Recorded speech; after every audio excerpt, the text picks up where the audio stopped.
ಅಂಬೇಡ್ಕರ್ ಅವರ 135ನೇ ಜಯಂತಿಯನ್ನು ಅದ್ದೂರಿಯಾಗಿ ಆಚರಿಸಲು ಶಾಲಾ ಕಾಲೇಜುಗಳು ಹಾಗೂ ಸಂಘ ಸಂಸ್ಥೆಗಳು ಅಂಬೇಡ್ಕರ್ ಅವರ ಭಾವಚಿತ್ರಕ್ಕೆ ಪುಷ್ಪಾರ್ಚನೆ ಸಲ್ಲಿಸಿ ಗೌರವ ನಮನ ಕೃತಿ ಕಾರ್ಯಕ್ರಮಗಳು ಹಾಗೂ ಉಪನ್ಯಾಸಗಳನ್ನು ಆಯೋಜಿಸಿ ಅವರ ತತ್ವಗಳು ಮತ್ತು ಆದರ್ಶಗಳನ್ನು ಜನರಿಗೆ ಪರಿಚಯಿಸಲಾಯಿತು. ಸಾಮಾಜಿಕ ನ್ಯಾಯ, ಸಮಾನತೆ ಮತ್ತು ಶಿಕ್ಷಣದ ಮಹತ್ವವನ್ನು ಸಾರಿದ ಅಂಬೇಡ್ಕರ್ ಅವರ ಸಂದೇಶಗಳನ್ನು ಯುವ ಪೀಳಿಗೆ ತಲುಪಿಸುವ ಉದ್ದೇಶದಿಂದ ವಿವಿಧ ಕಾರ್ಯಕ್ರಮಗಳು ನಡೆದವು. ಸಾರ್ವಜನಿಕರು ಹೆಚ್ಚಿನ ಸಡಗರದಿಂದ ಆಚರಿಸಲಾಯಿತು. ಈ ಸಂದರ್ಭದಲ್ಲಿ ಮಾತನಾಡಿದ ರೈತ ಸಂಘದ ಉಪಾಧ್ಯಕ್ಷರಾದ ಪ್ರಕಾಶ್ ಪೂಜಾರಿ ಅವರು ಮಾತನಾಡಿ, ಅಂಬೇಡ್ಕರ್ ಅವರ ಚಿಂತನೆಗಳು ಇಂದಿಗೂ ಪ್ರಸ್ತುತವಾಗಿದ್ದು ಸಮಾಜದ ಅಭಿವೃದ್ಧಿಗೆ ಮಾರ್ಗದರ್ಶಕವಾಗಿವೆ ಎಂದು ಅಭಿಪ್ರಾಯ ವ್ಯಕ್ತಪಡಿಸಿದರು.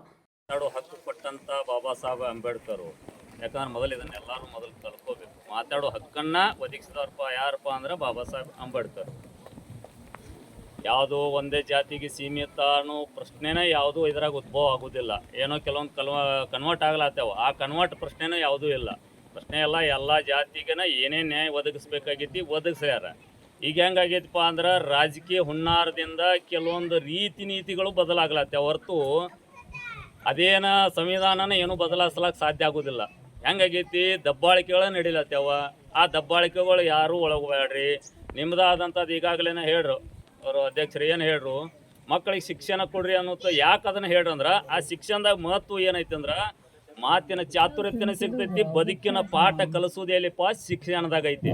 ಬರೀ ಎಲ್ಲೋ ಒಂದು ನಾ ಕಲ್ತಿಲ್ಲ, ಭಾಷಣ ಮಾಡಕ್ಕೆ ಬರ್ತೈತಿ, ನಾ ಏನೋ ಬೇಕಾದ ಬಂದು ಬಾಯಿ ಬಂದಂಗೆ ಭಾಷಣ ಮಾಡಿ ಹೋಗಿ, ಇದು ರಾಜಕೀಯ ಅಲ್ಲ. ಬಟ್ ಅವ್ನು ಬದುಕು ಕಟ್ಕೊಳಕ್ಕೆ ಕಟ್ಟಿದ್ದು ಯಾವುದಪ್ಪ ಅಂದ್ರೆ ಶಿಕ್ಷಣ. ಶಿಕ್ಷಣಕ್ಕೆ ಯಾಕೆ ಮಹತ್ವ ಕೊಡ್ರಿಪ್ಪ ಅಂದದ್ದನ್ನು ಅವರು ಸವಿಸ್ತಾರವಾಗಿ ಹೇಳ್ರಿ. ಹೆಂಗಾಗೈತಿ, ಇದು ನಮ್ದಾದಂಥ ಲೆಕ್ಕಾಚಾರದಾಗ ಒಂದು ಏನಾಗೈತಿ, ನಾ ಅಂದಾವ ಯಾರು ಮೆರೆದಿಲ್ಲ.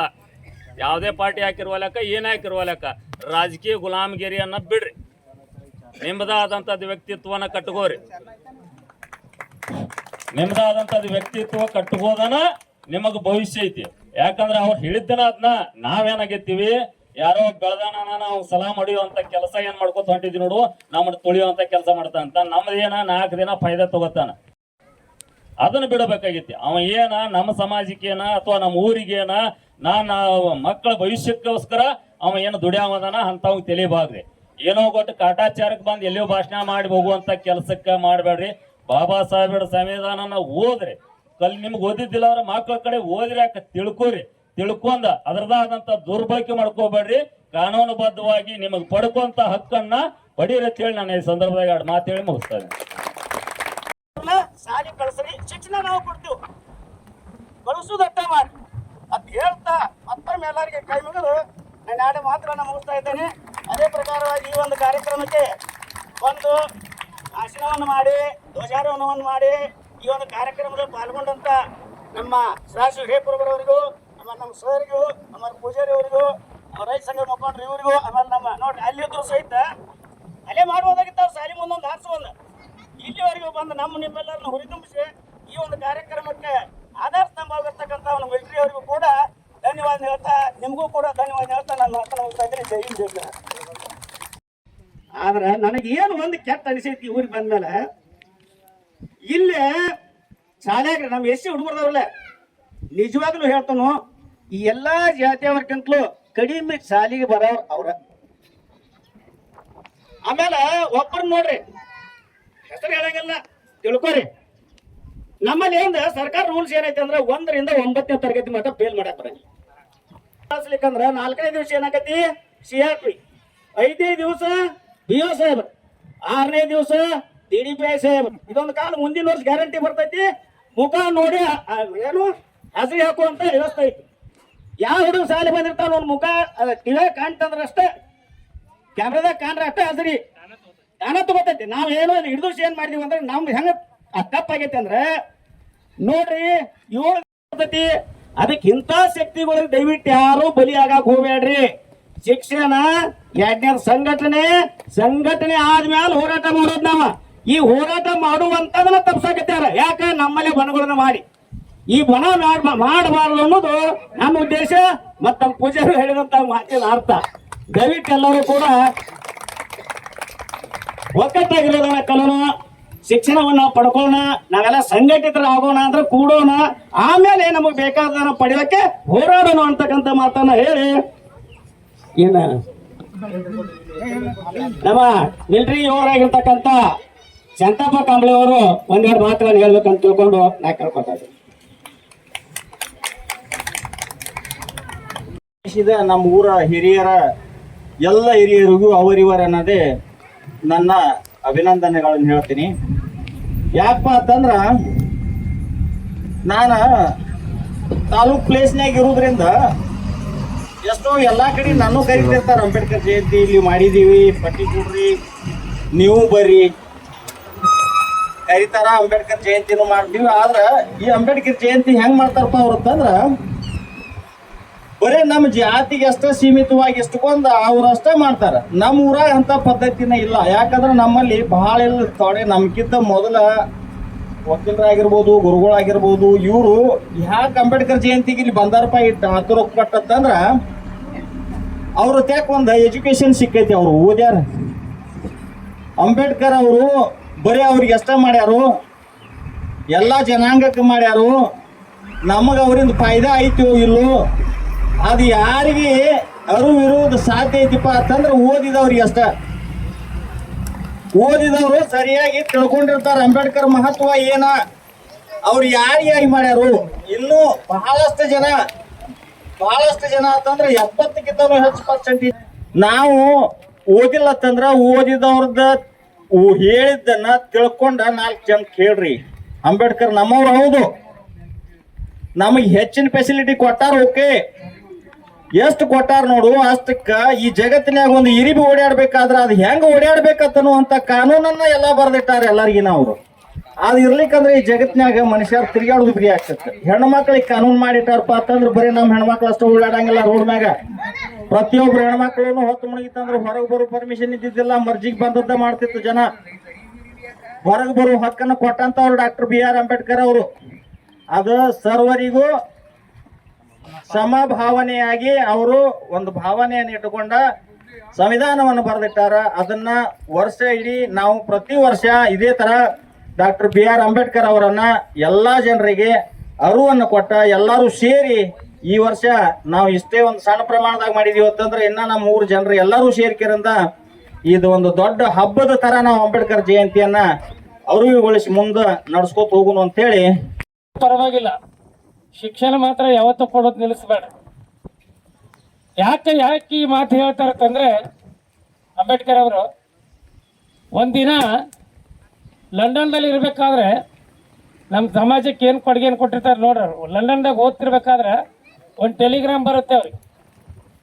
ಎಲ್ಲಿಂದ ಭಾರತ ದೇಶದಿಂದ ತಾನು ಹೆಂಡತಿ ಕಳಿಸಿರ್ತಾಳೆ. ಟೆಲಿಗ್ರಾಮ್ ಓದಿ ಅಲ್ಲೇ ಕಣ್ಣೀರನ್ನು ಹಾಕ್ತಿರ್ತಾರೆ. ಕಣ್ಣೀರು ಹಾಕ್ತಾ ಇದ್ದಾಗ ಅಲ್ಲೇ ಕುಳಿತಂತ ಅಂಬೇಡ್ಕರ್ ಅವರ ಸ್ನೇಹಿತ ಕೇಳ್ತಾನೆ, ಯಾಕೆ ಭೀಮರಾವ್ ಅಳ್ತಾ ಇದ್ದೀರಾ ಅಂತ ತಿಳ್ಕೊಂಡು. ಏನಿಲ್ಲ, ಇವತ್ತು ನನ್ನ ಕಿರಿಯ ಮಗ ಸತ್ತೋಗಿದ್ದಾನೆ ಅಂತ ತಿಳ್ಕೊಂಡು. ಮತ್ತೆ ಯಾಕೆ ತಡ ಮಾಡ್ತೀರಿ, ನಿಮ್ಮ ದೇಶಕ್ಕೆ ಹೋಗ್ರಿ ಅಂತಾರ. ನಿಮ್ಮ ಮಗ ಸತ್ತಾನಂದ್ರೆ ಅದನ್ನ ಸುದ್ದಿ ತಿಳ್ಕೊಂಡು ನೀವು ಸುಮ್ಮನೆ ಯಾಕೆ ಕೂತೀರಿ, ನಿಮ್ಮ ದೇಶಕ್ಕೆ ಹೋಗ್ರಿ ಅಂತಾರ. ಅಲ್ಲಿ ನನ್ನ ಮಗ ಸತ್ತಾನ, ಅವನ ಸಂಬಂಧ ಅಲ್ಲಿ ಹೋದ್ನಂದ್ರೆ ನನ್ನ ದೇಶದಾಗಿರ್ತಕ್ಕಂಥ ಎಲ್ಲ ನನ್ನ ಜನಗಳು ಸಾಯ್ತಾರ. ಹಾಗಾಗಿ ನನ್ನ ಜನಕ್ಕೆ ನಾನು ಸುಖ ಕೊಡಬೇಕಾಗಿತ್ತು, ನನ್ನ ಜನ ಇವತ್ತು ನೆಮ್ಮದಿಯಿಂದ ಬಾಳಬೇಕಾಗಿತ್ತು ಅಂತಂದ್ರೆ ನನ್ನ ಮಗ ಸತ್ತದೇನು ದೊಡ್ಡ ಚಿಂತೆ ಇಲ್ಲ, ನಾನು ಇಲ್ಲೇ ಓದಬೇಕಂತ ತಿಳ್ಕೊಂಡು ತನ್ನ ಮಗನ ಶವ ಸಂಸ್ಕಾರಕ್ಕೂ ಕೂಡ ಅಂಬೇಡ್ಕರ್ ಬರೋದಿಲ್ಲ. ಯಾಕಂದ್ರೆ ತನ್ನ ಜನಕ್ಕಾಗಿ, ತನ್ನ ಜನ ಉದ್ಧಾರ ಆಗಬೇಕು, ತನ್ನ ಜನ ನೆಮ್ಮದಿಯಿಂದ ಇರಬೇಕು. ಅವತ್ತು ಡಾಕ್ಟರ್ ಬಾಬಾ ಸಾಹೇಬ್ ಅಂಬೇಡ್ಕರ್ ಸಂವಿಧಾನ ಬರ್ದಾರ ಅಂತ ತಿಳ್ಕೊಂಡು ನಾವು ಇಲ್ಲಿ ಇದ್ದೀವಿ. ನಮಗೆ ಭಾಳ ಬಿಸಿಲು ಬರಾಕತೈತಿ. ಬಿಸಿಲಿನ ಜಳಿ ಒಳಗೆ ನಾವು ಹೆಂಗೆ ನಿಂದಿರೋದು, ನಮಗೆ ಬೇಸರ ಬರಾಕತೈತಿ, ಟೈಮ್ ಆಗೈತಿ ಅಂತೀವಿ. ನಮ್ಮ ಸಲುವಾಗಿ ಎಷ್ಟೋ ಅವಮಾನಗಳನ್ನು ಅನುಭವಿಸ್ರ ಅಂಬೇಡ್ಕರ್. ಒಂದು ನೀರು ಕುಡಿಯೋಕೆ ಹೋದ್ರೆ ನೀರು ಸಿಗಲಿಲ್ಲ, ನೀರು ಕುಡಲಿಲ್ಲ. ಒಂದು ಗಾಡಿ ಒಳಗೆ ಹತ್ಕೊಂಡು ಬೇರೆ ಊರಿಗೆ ಹೋಗ್ಬೇಕಾದ್ರೆ ಗಾಡಿ ಒಳಗಿಂದ ಇಳಿಸ್ಬಿಡ್ತಾನೆ, ಕೆಡುತ್ತಾರೆ. ಅಂಬೇಡ್ಕರ್ ನೌಕರಿ ಮಾಡಕ್ಕೆ ಹೋದಂಥ ಒಂದು ಸ್ಥಳದೊಳಗೆ ಕೂತಿದ್ರೆ ಅವನು ಎಷ್ಟಿದವ ಬಂದು ನೌಕರಿ ಮಾಡಕತ್ತಾನ ತಿಳ್ಕೊಂಡು ಅಲ್ಲಿ ಇರ್ತಂಥ ಎಲ್ಲರೂ ರಾಜೀನಾಮೆಯನ್ನು ಕೊಡ್ತಾರೆ. ಅವ್ನು ನೌಕರಿಗೆ ಬಂದಾನ, ಅವ್ನು ಇದ್ದಂಥ ಒಂದು ಸ್ಥಳದಾಗ ನಾವು ಯಾರೂ ಇರೋದಿಲ್ಲ ಅಂತ ತಿಳ್ಕೊಂಡು ಈ ಪರಿಯಾದಂಥ ಅವಮಾನಗಳನ್ನು ಸಹಿಸಿಕೊಂಡು ನಮ್ಮ ಜನಕ್ಕೆ ಉದ್ಧಾರ ಆಗ್ಬೇಕಂತ ತಿಳ್ಕೊಂಡು ಈ ದೇಶದಲ್ಲಿ ಜಗತ್ತಿನಲ್ಲಿ ದೊಡ್ಡದಾಗಿರ್ತಕ್ಕಂಥ ಸಂವಿಧಾನವನ್ನು ಕೊಡುಗೆ ಕೊಡ್ತಾರೆ. ಅದರಲ್ಲೂ ಕೂಡ ಹೆಣ್ಣುಮಕ್ಕಳಿಗೆ ಸ್ವಾತಂತ್ರ್ಯವನ್ನು ಕೊಡ್ತಾರೆ. ಬಥಾಕಿ ಡಾಕ್ಟರ್ ಬಾಬಾ ಸಾಹೇಬ್ ಅಂಬೇಡ್ಕರ್ ಅವರಿಗೆ, ಡಾಕ್ಟರ್ ಬಾಬಾ ಸಾಹೇಬ್ ಅಂಬೇಡ್ಕರ್ ಅವರಿಗೆ ತಮಗೆಲ್ಲರಿಗೂ ಕೂಡ ಜೈ ಭೀಮನ್ನ ಹೇಳ್ತಾ, ಇವತ್ತು ಡಾಕ್ಟರ್ ಬಾಬಾ ಸಾಹೇಬ್ ಅಂಬೇಡ್ಕರ್ ಅವರ 135ನೇ ಜಯಂತ್ಯೋತ್ಸವ. ನಮ್ಮೆಲ್ಲರಿಗೂ ಕೂಡ ಹಬ್ಬ. ಈ ದೇಶದಲ್ಲಿರ್ತಕ್ಕಂಥ ಎಲ್ಲ ಜನರಿಗೆ ಇದೊಂದು ಹಬ್ಬ. ಯಾಕಂದ್ರೆ ಜಗತ್ತಿನಲ್ಲಿ ಇಂಥ ಜ್ಞಾನದ ರತ್ನ ವಿಶ್ವರತ್ನ ಡಾಕ್ಟರ್ ಬಾಬಾ ಸಾಹೇಬ್ ಅಂಬೇಡ್ಕರ್ ಅವರಿಗೆ ಜನ್ಮವನ್ನು ಕೊಟ್ಟಿರ್ತಕ್ಕಂಥ ಭಾರತ ಮಾತೆ ಸಂಭ್ರಮಿಸುವಂಥ ಒಂದು ದಿನ ಇದು. ಈ ಒಂದು ದಿನಕ್ಕೆ ನಾವೆಲ್ಲರೂ ಕೂಡ ಈಗ ಅಣಿಯಾಗಿದ್ದೇವೆ. ನಾವು ನಿಮ್ಮನ್ನೆಲ್ಲ ಈಗ ಎಲ್ಲ ತಾಯಂದಿರನ್ನ ನೋಡಿ ಭಾಳ ಖುಷಿ ಆಯಿತು. ಭಾಳ ಅಂದರೆ ಭಾಳ ಖುಷಿ ಆಯಿತು. ಅಂಬೇಡ್ಕರ್ ಕಂಡಂಥ ಕನಸು ಕೂಡ ಈಗ ನಮಗಲ್ಲಿ ನೆರವೇರ್ತಾ ಇದೆ. ಹಾಗಾಗಿ ಡಾಕ್ಟರ್ ಬಾಬಾ ಸಾಹೇಬ್ ಅಂಬೇಡ್ಕರ್ ಹೇಳುವಂಥ ವಿಚಾರ ಅಂತ ಏನಂದ್ರೆ, ನಮ್ಮ ಹಣೆಬರಹವನ್ನು ನಾವೇ ಬರ್ಕೋಬೇಕಂತ. ಯಾವ ದೇವರು ಬರೆಯಂಗಿಲ್ಲ. ನೀವು ಎಲ್ಲಕ್ಕಿಂತ ಹೆಚ್ಚು ಏನು ಕಾಳಜಿ ತೊಗೋಬೇಕಂದ್ರೆ ಹೆಣ್ಮಕ್ಳು, ಮನೆಯೊಳಗಿರ್ತಕ್ಕಂಥ ತಾಯಂದಿರು. ಬಹಳ ವಿಜೃಂಭಣೆಯಿಂದಿಲ್ಲ, ಬಹಳ ವಿಜೃಂಭಣೆ ಮಾಡುವಂತ ಕಾಲ ಇನ್ನೂ ಕೂಡಿ ಬಂದಿಲ್ಲ. ಆದ್ರೂ ಸಿಂಪಲ್ ಆಗಿ ಮಾಡೋಣ. ಈಗ 2 ವರ್ಷ ಆತ, ಈ ವರ್ಷ ಬೇಡ, ಇದವ್ರು ಸಿಂಪಲ್ ಅನ್ಕೋತ ಬಂದಾರ. ಆದ್ರೂ ಇವನ್ನೆಲ್ಲ ನೋಡಿದ್ರೆ ಇಟ್ಟು ಜನ ಇನ್ಪಾರ್ ಮೇಲೆ ಬಂದಾರ ಇಲ್ಲಿ. ಆಮೇಲೆ ಇಷ್ಟೆಲ್ಲ ಯುವಕರು ಬಂದಾರ, ಹಿರಿಯರು ಬಂದಾರ, ಪೂಜಾರಿಯವರು ಬಂದಾರ, ಪಂಚರು ಬಂದಾರ. ಅಂದ್ರೆ ಇದೇನು ಸಿಂಪಲ್ ಕಾರ್ಯಕ್ರಮ ಅಂತ ನನಗೇನು ಅನ್ಸಂಗಿಲ್ಲ. ಆದ್ರೂ ಇದು ಇಂಥ ಒಂದು ಕುಗ್ರಾಮದಲ್ಲಿ ನಡೀತಕ್ಕಂಥ ಒಂದು ಅದ್ದೂರಿ ಕಾರ್ಯಕ್ರಮ ಅಂತ ತಿಳ್ಕೊಂಡು ನಾ ಹೇಳಿಕ್ಕೆ ಇಷ್ಟಪಡ್ತೀನಿ. ಅದೇ ಪ್ರಕಾರವಾಗಿ ನಾವೆಲ್ಲರೂ ಇವತ್ತು ಈ ಪ್ಯಾಂಟ್ ಶರ್ಟ್ ಹಾಕೊಂಡು ಈಗ ನಾವು ನೌಕರಿ ಮಾಡ್ತೀವಪ್ಪ ಅಂತಂದ್ರೆ ಅದಕ್ಕೆ ಯಾರು ಕಾರಣಪ್ಪ ಅಂತಂದ್ರೆ, ಇವತ್ತು ಪೂಜೆಗೊಂಡು ನಿಮ್ಮೆಲ್ಲರ ಮುಂದೆ ಆಸೀನರಾಗಿರಲ್ಲ ಈ ಒಂದು ಧ್ವಜವನ್ನು ಏರಿಸಿದ್ವಿಲ್ಲ ನಾವೀಗ, ಅಂಬೇಡ್ಕರ್ ಸಾಹೇಬರು. ಆ ಅಂಬೇಡ್ಕರ್ ಸಾಹೇಬರು ಇರ್ಲಿಕ್ಕಪ್ಪ ಅಂತಂದ್ರೆ ನಾವು ಕೂಡ ಮೊದಲ ಒಂದು 40-50 ವರ್ಷದ ಹಿಂದೆ ಅಂದ್ರೆ ಸ್ವತಂತ್ರ ಸಿಗುವ ಪೂರ್ವದಲ್ಲಿ ಅಂದ್ರೆ ರಾಜ ಮಹಾರಾಜರ ಕಾಲದಲ್ಲಿ ಹೆಂಗಿದ್ದೀವಲ್ಲ ಇನ್ನೂ ಆದ್ರೂ ಹಂಗ ಇರ್ತಿದ್ದೀವಿ ಅನ್ನತಕ್ಕಂಥ ಅಭಿಪ್ರಾಯ ನಮ್ದು. ಆದ್ರೆ ಈ ಪುಣ್ಯಾತ್ಮನಿಂದ ಏನಾಗಿತ್ತಪ್ಪ ಅಂತಂದ್ರೆ ನಾವು ಇವತ್ತು ಒಂದು ಕಡಿಮೆ ಜಾತಿಯವರಾದ. ಈ ಸಂದರ್ಭದಲ್ಲಿ ಸದಾಶಿವ ಹಿರೇಕುರುಬರ್, ಪರಸಪ್ಪ ನಾಯ್ಕ್, ಪ್ರಕಾಶ್ ಪೂಜಾರಿ, ಮಹೇಶ್ ಪೂಜಾರಿ, ಶಾಂತಪ್ಪ ಕಾಂಬ್ಳೆ, RH ಪರೋತಬಾದಿ ಇನ್ನು ಮುಂತಾದವರು ಮಾತನಾಡಿ ಇದೇ ಕಾರ್ಯಕ್ರಮದಲ್ಲಿ ಉಪಸ್ಥಿತರಿದ್ದರು. ಬ್ಯೂರೋ ರಿಪೋರ್ಟ್ ಅಜಯ್ ಕಾಂಬ್ಳೆ, ಭಾರತ ವೈಭವ news, Athani. Thanks for watching. Read, discuss and debate with editor Dr. Yan Prashant Rao. Wanted reporters in print, digital and visual media for Bharat Vaibhav Daily Newspaper, BV News 5 Channel and BV Fast Web News from all the talukas of Karnataka, Goa and Maharashtra. If interested, send your resume to 9019229369.